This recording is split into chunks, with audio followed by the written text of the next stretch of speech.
first of all, thank you again for doing this. And, oh my gosh, thank you. To begin with, I just had to ask, because I'm curious. Shailene is kind of a unique name. Odd name. What's the roots of that? Well, it is Irish, but I got my name from a license plate. My mom was driving when she was 18 and saw the name Shay in front of her, and was like, "Oh, that's a nice name," and so she added Lean. So my name was decided before she even met my dad. Wow, he just had to go with it. And he liked it. It is nice. Well, and so where were you born and raised? Simi Valley, California, which is half an hour from LA. And were there any sort of family in the industry, or was it just something that came to you as? It was a complete accident. Yeah. My dad is a school principal, and my mom is a middle school counselor. Wow. So acting was not even in the realm of their world. Wow. I was taking like acting classes, not for TV, but just to express as a 5-year-old. And an agent called my mom and said, "Oh, we're interested in Shay." And my mom was like, "What's an agent?" And kind of just learned as we went. I had 3 rules growing up. I had to stay the person they knew I was, have fun, and do good in school. There's elephants upstairs. Yeah, right. Apparently. Okay, and so when, I guess, when did you first start getting work professionally? Was it at that young an age, or was it? When I started at 5 and a half, I believe. I don't even remember. And I think 7 or 6 and a half, 7 is when I got my first commercial. Wow. And I did like 40 plus commercials, so many. And then by age 9, 10, I think I started doing co-star roles on television shows, then guest star roles, then small movie of the weeks, and then show Secret Life of the American Teenager. And now this. It's been this ladder that I've been climbing up. It's great. And I'm still climbing. Yeah, no, it's terrific. And I wanted to ask you, because I'm ashamed to say that I have not seen Secret Life of an American Teenager. You know what? It is definitely, you are I'm not the the right target demographic, so don't even worry about it. Right. it. So fill me in, and for other people who are curious, if they want to go see, I guess that's the easiest way to see some of your other work right now. It's very different because it's a like teenage soap opera kind of show. But it's about teenagers in high school and the decisions they make sexually and the consequences of it.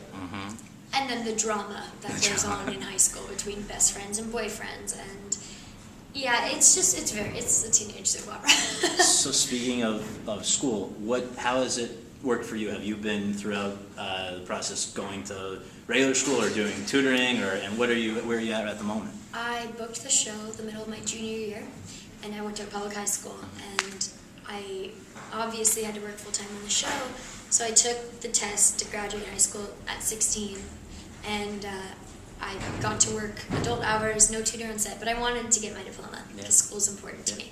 So my principal in my district bent a bunch of rules and let me stay in school. A teacher would come to my house once a week and give me my work, and I would do it in between takes, and then I got to graduate with my class. Wow. So that was 3 years ago, and now I could be in college, but I would rather wait until I can fully immerse myself. A visual learner, and I think there's something special about being in the classroom setting and not just taking online courses. So when the show is done, when the time is right, I intend to go to a 4-year college. That's great. That's great. So were you actively looking to get into film more when Descendants came along, and how did it come along? Film is where my passion has always lied, and it was always just a matter of, oh, the time's right, no need to worry about it. And so the Descendants came along, I read the script, and immediately became so enthralled with it, so passionate about it. I loved how human it was, and how raw it was, and how it didn't cover up any of the messy shit that goes on in everyday life, because so many Hollywood films do. I liked the script so much, and I auditioned and booked it. Well, that's a big, I don't want to gloss over that, because that's a big thing. I mean, that must have been like one of the coolest things that ever happened. So what was the actual process? You go in, or you read, or how did you even get to that stage of being a finalist? When Alexander was in California, the show I was working, Secret Life, wouldn't let me off to audition, so I was working. So I happened to be in Toronto when Alexander was auditioning girls in New York. So I flew down for a day, and it really was a standard auditioning process, and for those people who don't know, you go into a room, it's the casting director and the our director, and you read sides, sometimes from the actual movie, sometimes made up, and they say, thank you, have a great day, and you go, you too, and you leave. And the nice thing about this audition is prepared is a word a lot of actors use for auditions, and for me, prepared just means memorization. If I were to rehearse it a lot, it would seem rehearsed and acted. So I tried to just memorize the lines and get in there and see what happened. And I don't remember the audition, which I take as a good thing because I'm so present in the moment. Yeah. I don't know if it's a good thing or not, but it worked for me for this. So. And when did you and Mr. Clooney first cross paths? We met at the first table read, which is where all the producers and actors come together and read the script out loud.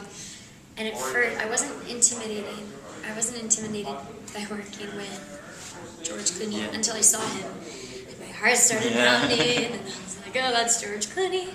And then he came over and gave me a giant hug and said, welcome, sweetie, or something. I don't even remember what he said. Something really warm. Yeah.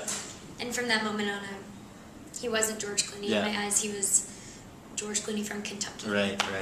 And just for the record, was he somebody that, I mean, I guess he's now maybe the girls that grew up with him on their walls, poster of him on their walls. I don't know if, I think you might be a little younger than that, so I just had to ask them. No.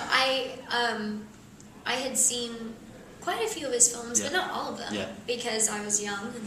But George Clooney is a good actor, a highly esteemed actor, because he is a phenomenal actor. Not because he's good looking, not because the editor makes him look good on screen, not because of any reason other than the fact that he's a dedicated hard worker. And so you've done your read, you've gotten the part. What did you make of Alexandra as you read her? I mean, was that somebody you could? Were there things that you could relate to yourself, or I know that's not necessary all the time, but that's a question I get quite often, and I have a really boring answer. When you have a script as brilliantly written as the one by Alexander Payne, there, for me, wasn't a lot of acting to be done. It was more of professionally listening to what George or any other actor I was working with had to say and reacting. And if you know your lines and you recite them, the emotion is going to be there based on what the other actor has just said. So there was no research, there was no connecting her to my own personal life. It was just being present in the moment. And was there opportunities though to rehearse before you actually shot, or was it pretty much diving right into the deep end? No, I got to Hawaii a month before we started shooting, and it wasn't so much to rehearse the scenes or the script or talk about any of that. It was to get the vibe of Hawaii, because it's very different from anywhere else, especially LA, which is where I'm from. It's slower, and the movements are slower, and the eyes are even slower.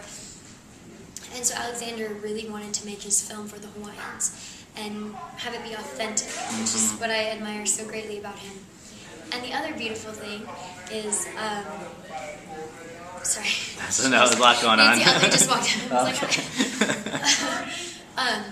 another beautiful thing about Alexander is during the rehearsal process, we would talk about the scenes, but we read through them maybe once or twice. But we didn't decipher every line. A lot of directors like that rehearsal process. Alexander lets you do kind of whatever you want to do within his own rules and restrictions. So it's like a little kid on a playground. You can try the slide and do the swings, and just so fortunate. There were a couple of scenes I hope I can just ask you specifically to talk about. I know you said it's pretty much from the script, but I get the sense that you put your own take on a few things, especially the one where after she's learned that the mom's not going to make it, spoiler alert after the fact, but when you are in the pool, I gathered that the script just said like one line of what was supposed to go on, and so how did you arrive at the decision to do what you did there? The script said she goes underwater and distorts her face or something similar to that. And I'm really comfortable in the water. I was born in the water, started swimming at 1.5, so the water has naturally always been Shay's safe zone. So it was really exciting for me to take a character who has just heard this. I can't even go there because it's so emotionally destructive. She just heard this awful news about her family, her mother, and to be able to escape into the water. It was so beautifully written too that she goes underwater and loses it. So for me to go underwater and just scream or cry or not punch, but just it was like a baby in a womb. You know, no one can hear you. You can be vulnerable and nobody knows. And I think that was a really special moment, not only for Alexandra, but selfishly for me. It was like my own therapy session. I got to scream underwater. Yeah. Yeah, I was wondering, how do you not choke on the water there? But it was good. It's because air was coming out. That's right. Okay, so then the other one, not that long after that, and I don't know if it was even before in the chronology of shooting it, but when you now have to break some bad news to him, was that something that you got particularly amped up about, or was it just another scene? The exciting thing about that scene is because it is so well written. To cry wasn't hard. That I'm very in touch with my emotional side. I don't know why, but to cry wasn't hard because the words evoked the emotion. Yeah. What was fun about that scene is to not cry, to try and hold it in. And I know that sounds weird, but that's almost more difficult sometimes than actually crying. Sure.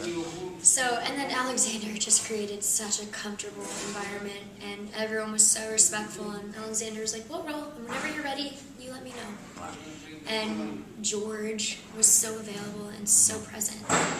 And it was a beautiful moment for me because I really got to express her in the way I wanted without the feeling of being rushed or annoying or anyone was judging me.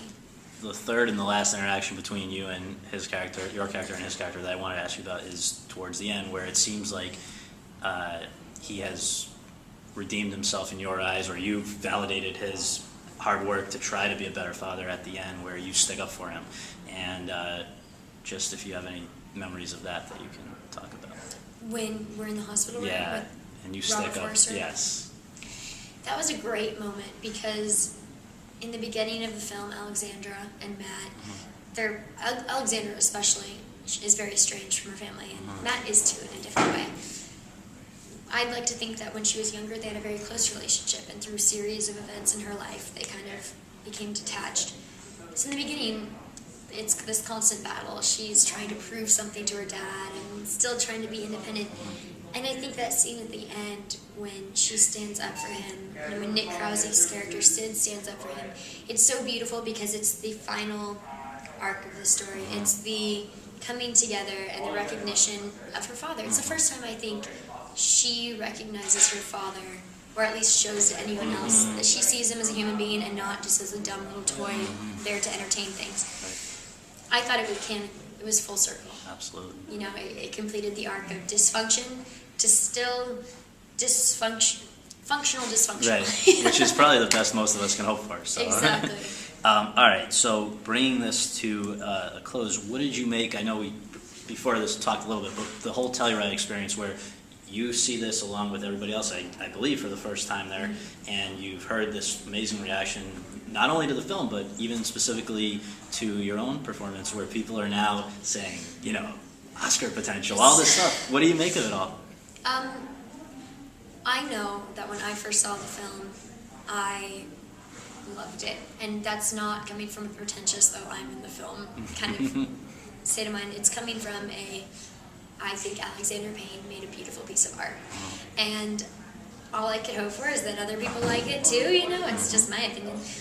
So to go to Telluride and to have the reaction that people had, it's exciting because I think it is such a beautiful piece of art. I think that the entire filming, the craft service guys, the transportation guys, the director of photography, the actors, the director, we were all artists coming together. And then to see it produced, and then to see other people feel inspired by it, that's all a filmmaker, an actor, anyone who's involved in this industry can hope for. So it's crazy. And about me and perform, it's weird, and day by day with gratitude.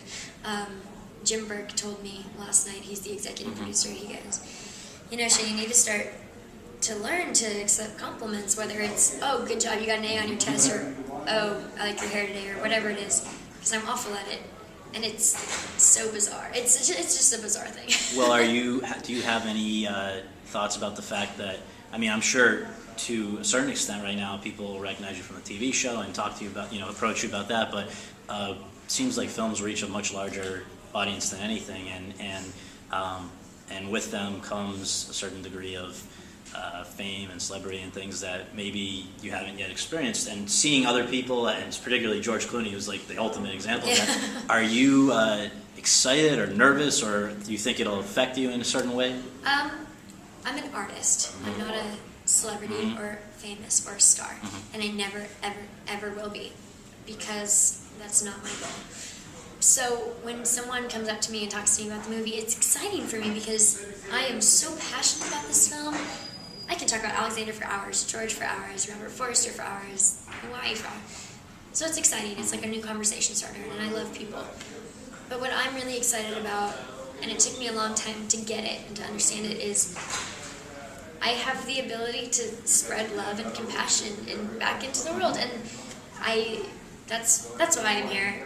Love, compassion, and gratitude. That's really what it's all about.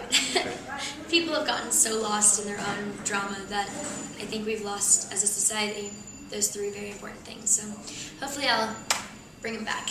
Well, congratulations. Thank you. That's great. Thanks.